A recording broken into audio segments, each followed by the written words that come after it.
Hello students, I am अनुराग। आज जो अपन topic discuss कर रहे हैं वो है स्टैट्स का चैप्टर नंबर 12, इंडेक्स नंबर।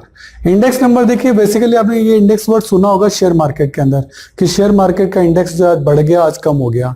तो वो इंडेक्स की जो शुरुआत है वो यहीं से होती है। वो इंडेक्स नंबर अपन देखेंगे कि किस तरह से वेरियस प्राइसेस को आप कंपेयर करते हो, वो सब चीजें आपको यहाँ सीखने को मिलेंगी। तो इंडेक्स नंबर में पहले इसका मीनिंग आएगा, देन कितने टाइप के इंडेक्स हैं वो आप देखेंगे, इनके एडवांटेजेस क्या हैं, इनके डिसएडवांटेज क्या हैं, कितने टाइप का इंडेक्स है, होलसेल प्राइस इंडेक्स होता है, कंज्यूमर प्राइस इंडेक्स होता है, इंडस्ट्रियल इंडेक्स प्राइस होता है, इसके अलावा एग्रीकल्चर के लिए index number of agriculture production होता है। अब इस इंडेक्स नंबर को कैलकुलेट करने में क्या क्या प्रॉब्लम आती है, जैसे कि बेस ईयर कौन सा डिसाइड किया जाए, कई बार गवर्नमेंट बेस ईयर ही चेंज कर देती है, वो सब चीजें भी आप यहाँ देखेंगे। Then limitation of index number की क्या लिमिटेशन है, और देन आप यहाँ देखेंगे कि जो आपके इंडेक्स नंबर हैं उसके कैलकुलेट करने के मेथड्स हैं, इनके आपके मेथड्स आएंगे। मेथड्स में भी आप दो टाइप के देखेंगे, एक तो आप देखेंगे अनवेटेड और आप एक देखेंगे वेटेड। सही है। वेटेड अनवेटेड में फिर आप देखेंगे एक तो सिंपल एग्रीगेटिव मेथड। एग्रीगेटिव का मतलब होता है टोटल, तो इसमें आप जो है ना टोटल करेंगे, सिंपल एग्रीगेटिव मेथड। और एक है average price relative, average price relative method. तो अलग अलग मेथड है, यहां भी आपके यही दोनों हैं, वेटेड, एक तो वेटेड एग्रीगेटिव और एक average price relative, average price relative दोनों में ही है, लेकिन यहाँ वेट्स नहीं होते, यहाँ वेट्स होते हैं। तो इनके बारी बारी से आप डिस्कशन जो हैं वो आप करेंगे। वेटेड में भी आपके डिफरेंट जो है राइटर हुए हैं, जैसे आपका एक तो हुआ लेस्पेयर हुआ है, एक आपका पाशे हुआ है, ठीक है, और एक आपका फिशर हुआ है। अलग अलग राइटर्स ने अलग अलग डेफिनेशंस दी थी, सबने, किसी ने क्वांटिटी करंट ईयर की ली, किसी ने क्वांटिटी बेस ईयर की ली, किसी ने दोनों ले ली, किसी ने उनका एवरेज ले लिया। अलग अलग क्वांटिटी बेसिस जो है वो आप यहाँ सीखेंगे। तो सभी के जो मेथड हैं वो मैं डिस्कस करूंगा, विद न्यूमेरिकल डिस्कस करूंगा, वो भी अपन देखेंगे।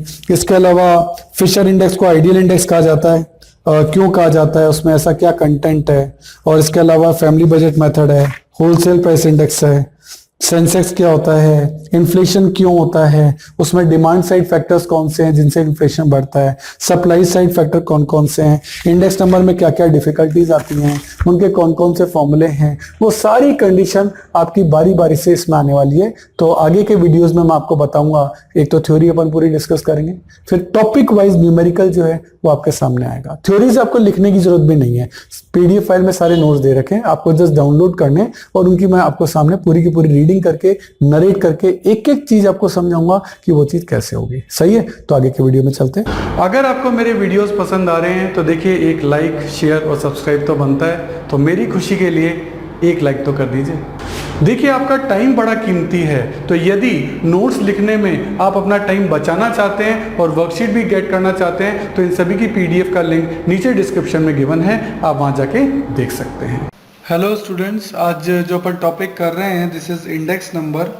और देखिए, इंडेक्स नंबर में बेसिकली क्या है कि आपको कुछ फॉर्मूले जो हैं वो फेस आउट करने हैं कि किस तरह से इंडेक्स नंबर कैलकुलेट किया जाता है। तो देखिए, इंडेक्स नंबर चैप्टर को हम पहले दो क्लासिफिकेशन करते हैं।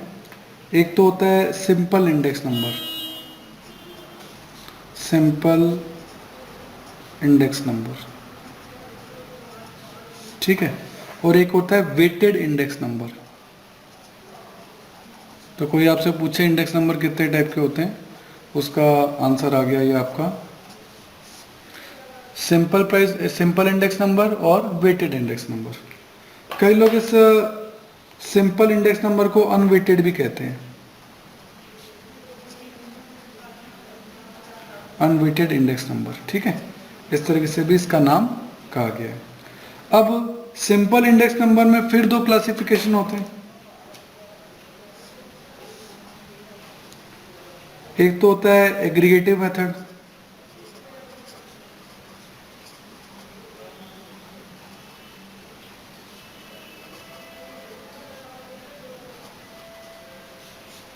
एग्रीगेटिव मेथड, और एक होता है प्राइस रिलेटिव मेथड। अब ये क्या है, इनके बारे में अपन बाद में डिस्कस अलग से करेंगे।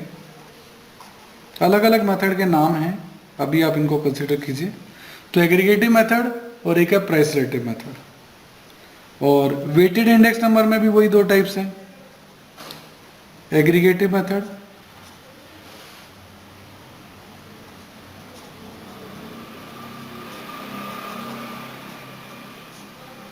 और price relative method. Price relative method. तो इस तरीके से पहले इंडेक्स नंबर में simple index and weighted index, या अनवेटेड और वेटेड। अनवेटेड में दो हैं, एग्रीगेटिव और प्राइस रिलेटिव, और वेटेड में भी दो हैं, एग्रीगेटिव और प्राइस रिलेटिव। अब बारी बारी से अपन इनके क्वेश्चन जो हैं वो लेते हैं, देखते हैं। तो सबसे पहले अपन इंडेक्स नंबर सिंपल इंडेक्स में एग्रीगेटिव मेथड ले रहे हैं। तो क्वेश्चन नंबर 1 मैं आपको एग्रीगेटिव मेथड के लिए करा रहा हूँ, ठीक है। तो क्वेश्चन नंबर 1 में जो आपको आर्टिकल्स दे रखे हैं, 4 दे रखे हैं, A, B, C and D, 4 article है। और इनके बारे में इनकी प्राइसेस वगैरह जो हैं वो दे रखी होंगी। प्राइस दे रखी है सबसे पहले 1994 की, ठीक है। प्राइसेस आपको दे रखी हैं 10 रुपी, 12 रुपी, 20 रुपी एंड 18 रुपी। और देन प्राइसेस दे रखी हैं 2008 की, 15, 30, 50 एंड 20। ये प्राइसेस आपको दे रखी है। आपको कहा गया इंडेक्स नंबर आपको कैलकुलेट करना है एग्रीगेटिव मेथड से, सही है। अब एग्रीगेटिव मेथड से आप कैलकुलेट करेंगे तो आपका फॉर्मूला क्या है, सबसे पहले तो वो देखें। फॉर्मूला है आपका P01, ये इंडेक्स नंबर P01 को कहते हैं। Sigma P1 upon sigma P0 into 100, ये आपका फॉर्मूला है। सिग्मा का मतलब होता है टोटल, P का मतलब है प्राइस, 1 का मतलब है करंट ईयर और 0 का मतलब है प्रीवियस ईयर। तो आपको जो ये 2008 है इसे मानना पड़ेगा P1, ये हमारा करंट ईयर है, और इसे मानना पड़ेगा P0। अब इसका हमको टोटल करना है, तो पहले हम P0 का टोटल करते हैं। तो ये सिग्मा P0 आ जाएगा, इन सब का टोटल 10, 12, 20 और 18, टोटल हो गया 60। और ये सिग्मा P1 का टोटल आ गया 15 प्लस 30, 50 एंड 20, दैट कम्स 115। ये आपका P1 और P0 निकल गया। अब आप इनकी वैल्यू यहाँ पुट करो। सिग्मा P1 है 115, सिग्मा P0 है 60 इंटू 100, तो ये आ रहा है आपका 191.67, सही है। ये आपका इंडेक्स आ गया कौन से मेथड से, एग्रीगेटिव। एग्रीगेटिव का मतलब टोटल, ये आपने टोटल किया ना इनका, ये आपने जो टोटल किया इसी के लिए इसको कहा गया एग्रीगेटिव मेथड कहा गया है। तो ये हुआ जो है एग्रीगेटिव मेथड से अपन इस क्वेश्चन को किया। क्वेश्चन नंबर 2 अपन देखते हैं। जैसे इसमें आपको ईयर दे रखा है 2000 से लेकर 2006 तक, तो 2000, 2001, 2002, 2003, 2004, 2005 एंड 2006, ये आपको ईयर दे रखे हैं। देन इनकी प्राइस दे रखी है। इन ईयर में किसी कमोडिटी की क्या प्राइस चल रही थी, दैट इज 40, देन 50, 60, 70, 80, 90 एंड 95, ये प्राइसेस चल रही है। क्वेश्चन में आपको कहा क्या जाएगा, calculate the price index by first taking 2000 as the base year. तो आपको 2000 को बेस ईयर मानना है। क्वेश्चन में गिवन है, ये बात गिवन क्या है, आपको क्वेश्चन में गिवन है कि बेस ईयर जो है वो आपको 2000 ईयर को मानना है इसको। तो ये जो प्राइस आपकी बेस है, इसके बेसिस पर आपको इंडेक्स नंबर कैलकुलेट करना है, ठीक है। अब इंडेक्स नंबर कैलकुलेट करना है तो इंडेक्स नंबर का फॉर्मूला क्या है, तो इंडेक्स नंबर का फॉर्मूला है P1 अपॉन P0 इंटू 100। सही है। तो P1 का मतलब है प्राइस ऑफ करंट ईयर और P0 का मतलब है प्राइस ऑफ बेस ईयर। और बेस ईयर आपको यहाँ बता दिया गया कि आपको 2000 को बेस ईयर मानना है, ऐसा क्वेश्चन में गिवन है। ठीक है, तो बेस ईयर का जो इंडेक्स होता है वो हमेशा 100 ही होता है। और अगर आप कैलकुलेट भी करके देखोगे करंट ईयर ये 40 है और यही बेस ईयर है, तो अपॉन में भी 40 इंटू 100, तो 100 ही आएगा। करंट ईयर की प्राइस 50, बेस ईयर की 40 इंटू 100, इसको आप सॉल्व करोगे तो ये आपका आएगा 125। अब करंट ईयर 60, बेस ईयर वही 40 इंटू 100, ये आपका आएगा 150। करंट ईयर का प्राइस 70, बेस ईयर का वही 40 इंटू 100, ये आपका आ रहा है 175। हर ईयर का आपको निकालना है। करंट ईयर का 80, बेस ईयर वही 40, यानी 40 को बेस मानते हुए 80 का इंडेक्स जो है वो आपका आ रहा है 200। Current year 90, base year 40 into 100, that comes 225। और करंट ईयर का 95, बेस ईयर का 40 इंटू 100, ये आपका आ गया 237.5। इस तरीके से आप हर ईयर का इंडेक्स जो है वो निकाल सकते हैं। इस बार एग्रीगेटिव नहीं किया है ना, क्योंकि ये अलग अलग ईयर की प्राइसेस हैं। अगर एक ही ईयर की होती तो मैं प्राइस का टोटल कर सकता था, अभी मैं टोटल नहीं कर सकता। इस तरीके से इस बार फॉर्मूला हमने यूज़ किया P1 अपॉन P0 इंटू 100। अब पे सिग्मा नहीं किया है। पिछली बार क्या था, ईयर एक ही था, उस ईयर में प्राइसेस कई सारी थी, इसलिए सिग्मा कर दिया था। इस बार मैं सिग्मा नहीं कर सकता क्योंकि अलग अलग ईयर की प्राइसेस हैं। एक ही ईयर में कई प्राइस नहीं, हर ईयर की प्राइस जो है वो अलग अलग है। सही है, आगे चलते हैं। तो एक और क्वेश्चन अपन लेते हैं। आपके आर्टिकल्स आपको दे रखे हैं ABCD, ठीक है, ये आपको आर्टिकल्स दे रखे हैं और इन आर्टिकल्स की आपको जो प्राइसेस है वो दे रखी है। सबसे पहले प्राइस दी है 1993 में। 1993 में प्राइस कितनी है 10, 20, 30, 40। और प्राइसेस दे रखी हैं 2005 की। 2005 की प्राइसेस क्या हैं 13, 17, 60 एंड 70। अब आपको कहते हैं इसका इंडेक्स नंबर कैलकुलेट करना है, लेकिन एग्रीगेटिव से नहीं करना है। एग्रीगेटिव में तो मैं टोटल कर देता, अब टोटल से नहीं करना है। तो इस कंडीशन में आपको इनके प्राइस रिलेटिव्स निकालने पड़ेंगे। क्या निकालने पड़ेंगे, प्राइस रिलेटिव्स। और प्राइस रिलेटिव का फॉर्मूला वही है क्या, P1 अपॉन P0 इंटू 100। तो ये 2005 है, ये हो गया P1, और ये 93 जो कि बेस ईयर माना गया, ये हो गया P0। तो P1 और P0 दोनों आपके पास हैं। तो P1 है 13, P0 है 10 इंटू 100, ये आपका आ गया 130।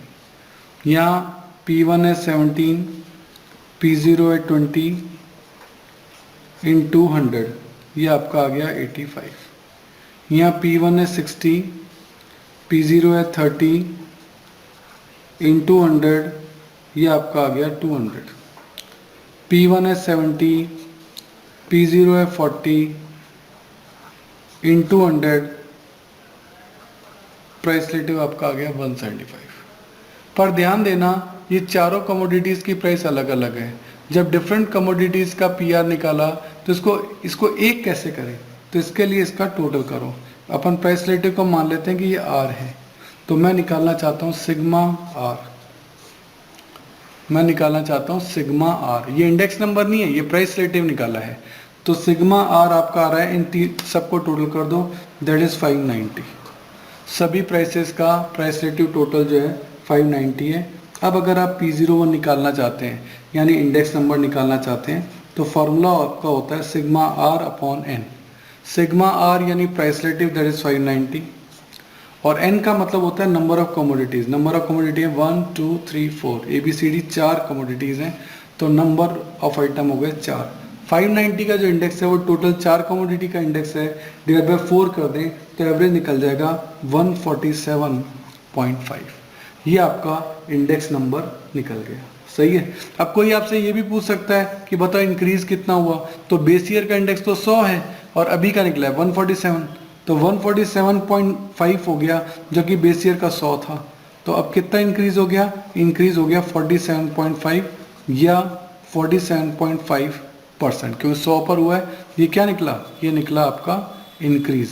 अगर आपसे इंक्रीज पूछ ले कि इंक्रीज कितना हुआ है तो 100 लेस करके बता देना कि कितना परसेंट इंक्रीज हुआ है। तो ऐसे क्वेश्चन में जब डिफरेंट आर्टिकल हो, एग्रीगेटिव मेथड से नहीं करना हो, तो फिर सिंपल आप पहले प्राइस रिलेटिव निकालें, P1 अपॉन P0 इंटू 100।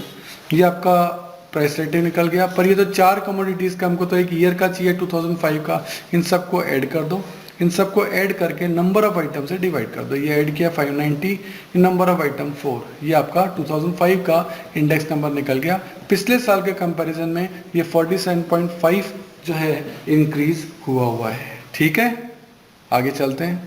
देखिए स्टूडेंट, जितने भी वीडियो हमने बनाए हैं उनके जितने भी क्वेश्चन मैं वीडियोस में करा रहा हूं उनका लिंक आपको डिस्क्रिप्शन में दे रखा है। आप वहां से उस लिंक को डाउनलोड कर सकते हैं, उसका प्रिंट आउट निकाल सकते हैं। उसके बाद वो क्वेश्चन पेपर आप अपने सामने रखिए और देन आप वीडियो देखिए। उससे आपको फ़ायदा ये होगा कि क्वेश्चन आपके सामने रहेगा। तो ये चीज़ जरूर से कर लेनी है। और मैं आपको एक बार स्पेशल बताना चाहता हूँ कि ये जो वीडियो है ये तो ट्रेलर है। अगर आपको हमारे सारे वीडियो देखने हैं तो आपको हमारी मोबाइल ऐप सब्सक्राइब करना चाहिए। उसका नाम है अनुराग क्लासेस, और इसमें आपको हमारे सारे वीडियो देखने को मिलेंगे। क्यों, देखो यूट्यूब तो ट्रेलर है, यहाँ सारे वीडियो नहीं होते। अगर आपको सारे वीडियो देखने हैं तो आपको हमारी मोबाइल ऐप सब्सक्राइब करनी पड़ेगी। उसमें आपको सारे वीडियोज़ मिलेंगे, उसमें आपको नोट्स मिलेंगे, प्रिंटेड नोट्स भी होंगे, हैंड रिटन नोट्स भी होंगे। मतलब आप हर तरीके के नोट्स वहाँ ले सकते हो। उसमें भी उसकी जो मेंबरशिप है वो प्रीमियम भी है और स्टैंडर्ड भी है, जो भी आप लेना चाहें। और आपको वहाँ अदर बुक्स के इंपॉर्टेंट पिक्स, अच्छे डायग्राम, अच्छे क्वेश्चन, अच्छे पैराग्राफ, वो भी आपको जो है इस ऐप के अंदर मिलेंगे। और इसके अलावा बहुत ही important point, MCQ test. MCQ test का पैनल है जिसमें आप जितने भी टेस्ट वहाँ देंगे उसमें ऑप्शंस होंगे ABCD, उसमें ट्रू एंड फॉल्स के क्वेश्चन होंगे, उसमें फिल इन द ब्लैंक्स के क्वेश्चन होंगे। आपने 40 क्वेश्चन का टेस्ट दिया, जैसे ही सबमिट किया विदिन 5 सेकेंड्स आपका रिजल्ट आपके सामने है। तो ये मोबाइल ऐप मैं जरूर चाहूँगा आप जरूर से सब्सक्राइब करिए। मेरा नंबर है 9829224488। आप ऑफिस आवर्स में कभी भी मुझे कॉल कर सकते हैं। Thank you. देखिए स्टूडेंट, हमारे चैनल से जुड़ने का फायदा आपको नेक्स्ट 7 इयर्स तक मिलेगा, क्योंकि हमारी रेंज बहुत बड़ी है। नॉर्मली आप चैनल्स पे देखेंगे वो 1 या 2 या 3 सब्जेक्ट पढ़ा रहे हैं, लेकिन मैं आपको बहुत बड़ी रेंज दूंगा। यदि आपकी और मेरी ट्यूनिंग जमती है तो ये बहुत लॉन्ग लास्टिंग रहेगी और वो ट्यूनअप में आपको बार बार नई ट्यूनअप नहीं करनी पड़ेगी, क्योंकि आपकी ट्यून मुझसे जम चुकी है। क्यों?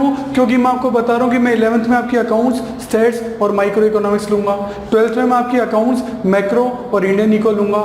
BCom के अंदर मैं आपकी corporate accounting, advance accounting, costing, financial management, budgeting, income tax etcetera, जो भी आपके जिस भी नाम से ग्रेजुएशन के अंदर ये कोर्स होंगे, इन सब के वीडियो हमने ऑलरेडी बना रखे हैं। मोबाइल ऐप आपकी बना रखी है, तो आपको बहुत सारी फैसिलिटीज हम देने जा रहे हैं। इसके अलावा CA, CS और CMA के फाउंडेशन और इंटर कोर्सेज में जितने भी प्रैक्टिकल हैं या इकोनॉमिक्स से रिलेटेड टॉपिक हैं, उन सब के वीडियो आपके तैयार मिलेंगे। पूरा स्टडी मटेरियल, पूरा नोट, सब चीज़ A to Z आपको रेडी मिलेगी। और इसके अलावा मास्टर्स अगर आप कर रहे हैं उसमें भी QT है या मैनेजरियल इकोनॉमिक्स है, डायरेक्ट टैक्स है। QT का मतलब क्वांटिटेटिव टेक्निक्स, डायरेक्ट टैक्स है, इनडायरेक्ट टैक्स है, एडवांस टैक्स है, यानी पूरी कंप्लीट प्रैक्टिकल जितने भी न्यूमेरिकल सब्जेक्ट होते हैं सब आपको हमारे चैनल पे और हमारे मोबाइल ऐप पे मिलेंगे, जो कि आपको नॉर्मली बाकी चैनल्स पे नहीं मिलते हैं। हर साल आपको नए चैनल पे शिफ्ट होना पड़ता है और यहाँ आपको एक ही चैनल पे कंप्लीट सॉल्यूशन मिलेगा।